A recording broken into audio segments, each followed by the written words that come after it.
Oh no, is this perforated brood? Look at the holes in those cappings. Does that mean that this is American fowl brood? Look at this frame. Is this a good brood pattern that your queen's laying? What about this one? Hey everybody, David Burns. I'm pumped and excited to have you join me today on my video. Thanks for stopping by, Beak Squad. And today we're going to be talking about stop killing your bees. Now we want to point the finger at everything else when our bees perish. We'll say maybe it's farm chemicals. We'll say, maybe it's a Aurora destructor mite. Maybe it's a really cold weather. I mean, we have a lot of things that are truly killing our bees. But before we really blame something else, we really have to take a look at, do we really know how to diagnose our hives? And are we successfully making good inspections so that we know what we're looking at? Today, I want to help you with that. Today, we're going to be looking at some frames because I think a lot of times, new beginners especially, but sometimes experienced beekeepers or beekeepers that have been doing it a while, may still not know how to evaluate how the overall health of the colony is doing. And sometimes that's just passed over. That's not explained well in beekeeping classes. And today I want to just kind of help you understand this because I think the easiest way for us to keep healthy hives is for us to really do a proper diagnosis of what we're looking at on the frames. Believe it or not, I work with hundreds of beekeepers all through the years, and I notice that there are many beekeepers that still, after keeping bees many years, don't really know how to successfully diagnose what they're looking at. They can't really wrap their head around taking a real good reading of the frames or what do these frames represent. So today, let's jump right into it. Now, the first frame I want to show you, we all know, or most of us know, that perforated holes in cappings can always mean that it's American foul brood, the mother lode of all horrible diseases that the bees can have. In Illinois, where I live, if your bees do get American foul brood, it's required by the state that the whole colony, I mean the hive and the bees, be burnt and buried. So you lose everything. You lose your bottom board, top cover, boxes, frames, bees, burnt to the ground. And that's why it's scary to get some of these diseases. Not only are you set back because your colony died, but now you're set back hundreds of dollars. You have to burn your equipment. And that's pretty painful. And perforated holes is one of the first symptoms. I made a whole new video about that recently, about American foul brood. I walked you through the whole process. I'll leave a link at the end of this video to help you in case you missed that video, because boy, if you need to know anything about beekeeping, this is one of the most important things you need to know, is how to identify American foul brood. So look at this frame here. Now you see the perforated holes here? I get this question a lot. People say, oh my gosh, is this American foul brood? Look at these holes. These holes are similar to what we see with American foul brood, but only the inexperienced beekeeper will not know if this is American foul brood or not.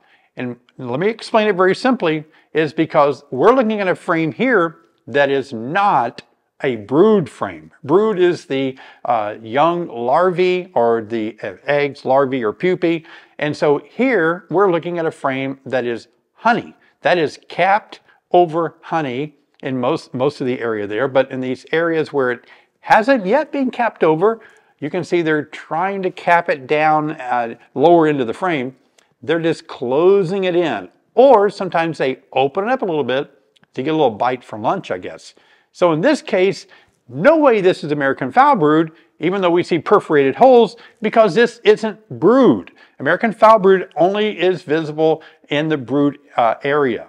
And so that's one of the basic ways of understanding brood diseases. Make sure you're looking at a frame of brood first. Now, if you're kind of questioning whether this could be a frame of brood or honey or not, the simplest way to do it is take a toothpick and break open the cappings of the frame. You'll either see purple-eyed pupa looking back at you, smiling, or you'll look and see glistening nectar, ripening honey beneath that cap cell. So until you get familiar with identifying it just based on the visual surface, then you may want to tear it open so that you can orientate your mind and your eyes to know what's below those caps. Remember, capped honey is a more wax capping. And capped over brood is really more of a velvety, kind of almost like a cloth, lack of a better word, a cloth covering over the brood. Has more fibers over the brood cappings. But you'll get more used to that. In fact, let's go ahead and jump right into the next thing that I think many people misdiagnose, and that is whether or not they have a good laying queen.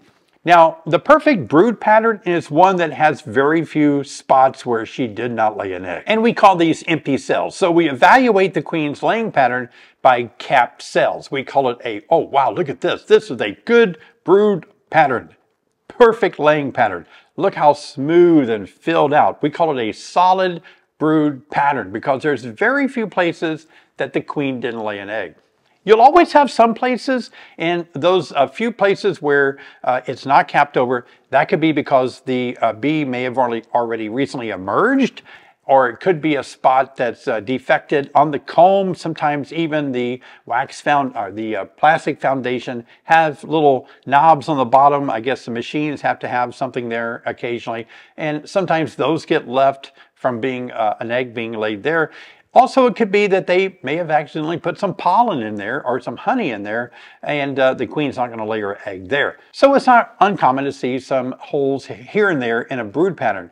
But for the most part, you'll get an eye. I want you to look at this frame right here, and I want you to say, that's what I want to see when I do my inspections. I want to see a solid brood pattern. Let me show you a horrible brood pattern. You can see in this frame here, it's not good at all. It makes us worry that the queen's failing, that she's not able to lay eggs as much as she should. Or she could be laying eggs and they're unfertilized eggs, and the other bees are culling them out and they're leaving those empty. So in this case, you see something like this, it's time to quickly replace your queen. Don't expect her to get better. Don't waste time hoping for the best.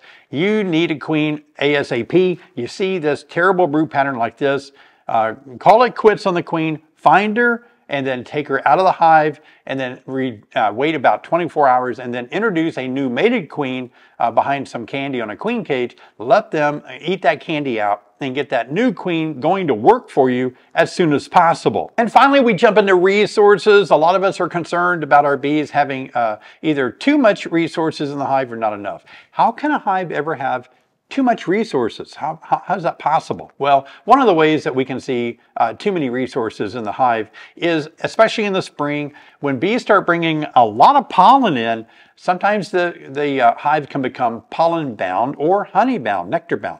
And that's because so many foragers are doing such a great job, they can just pack pollen and nectar everywhere and leaving very little room for the queen to lay in. So you'll need to monitor that. Always look in your hive in the spring and make sure you have at least 2 to 4 frames always that are kind of open where I can identify them.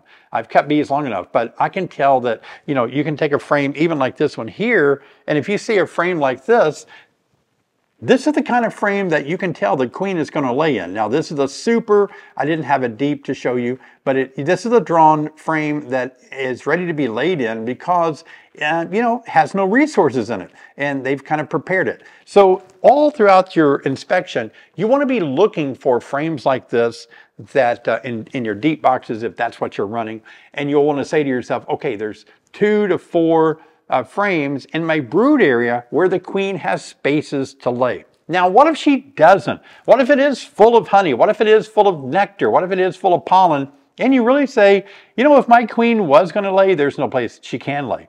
Number one, you can take a frame of honey out. If it's capped over, spin it, enjoy it, put it back in. They'll clean it up and work that into a brood frame.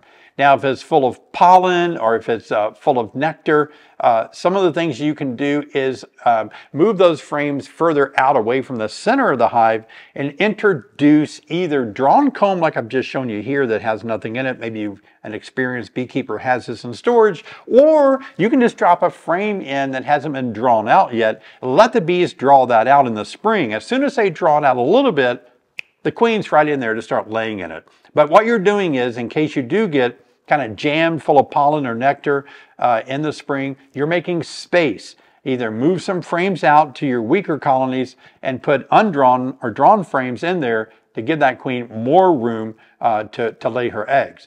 Now, what if you don't have enough? What if you are running along in maybe mid-spring, mid-summer, and you're noticing there's just not much in there? Maybe you'll do an inspection and see 0 stored nectar, 0 honey, or 0 pollen. That is of concern.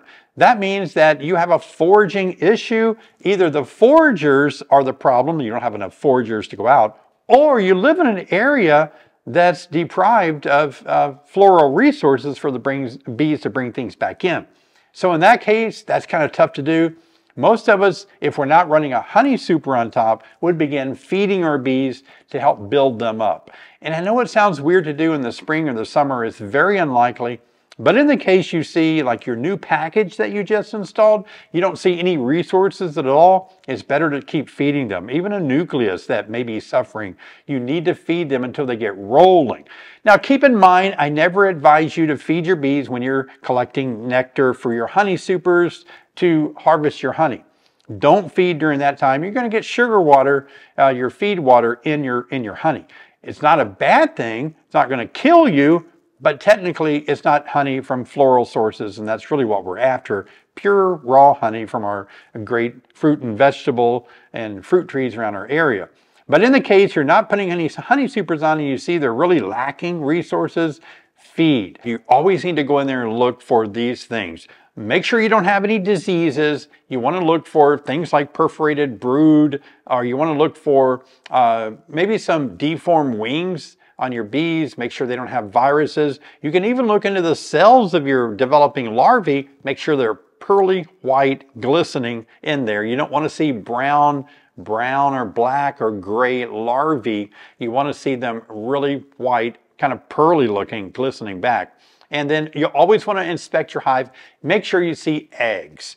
Every time you open your hive up, which I recommend in the swarm season once a week, after swarm season every 2 weeks, then I want you to look in there and I want you to make sure that you have eggs. That's your identification that the queen is there laying eggs. You don't even have to find the queen because you see those eggs. Now, I told you guys that to help you identify this terrible disease of American foul brood is one that we really are always concerned about because we don't want to have to destroy our equipment or our bees. Watch this video here. It will give you all the tools that you need to up your level on identifying it and knowing how even to prevent it.